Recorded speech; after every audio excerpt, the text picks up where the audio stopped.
karena kita sifatnya menyewa tempat di sini. Rekomendasinya yaitu bahwa tidak menyarankan kehadiran tokoh ini, Bapak ABW, Bapak Anies Baswedan, karena dianggapnya melekat dengan unsur-unsur politis di fase-fase saat ini. Sejak awal kami, Tim Bersama Indonesia, menginisiasi agenda ini tujuannya untuk mempromosikan bagaimana teman-teman pemuda itu bisa aware dan turut terlibat dalam proses kebijakan publik dengan orientasi pada keadilan sosial, sehingga tema yang diangkat juga orientasi sharing city untuk mendorong kota pembangunan yang berkeadilan.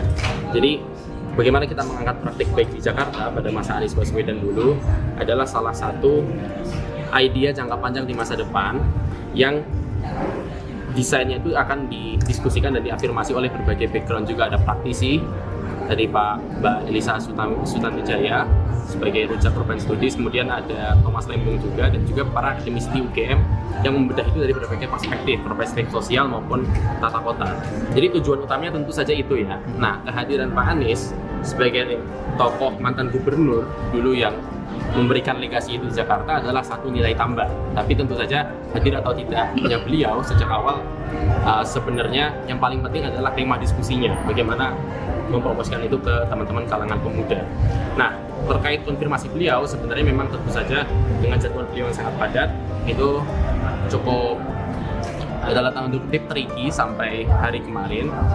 Nah, pada titik akhirnya, memang di tengah konfirmasi yang kami terus kejar, kemudian ada satu rekomendasi ya dari pengelola tempat yang tentu saja kampus UGM, karena kita sifatnya menyewa tempat di sini.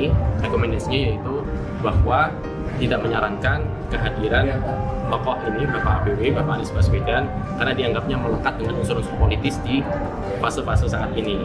Nah, tentu saja kami sudah berargumen bahwa secara konsep acara maupun tema yang kita usung adalah pure akademik, tidak mengendorse, bukan kampanye yang kalau secara eksplisit kita artikan adanya alat peraga maupun hal-hal yang sifatnya mengajak ada call to action. Itu kita benar-benar antisipasi dan kita clear betul dalam kepesertaan dan sebagainya. Kita sudah menjelaskan itu, tapi tentu saja dari pihak kampus kemudian juga menuliskan di situ ada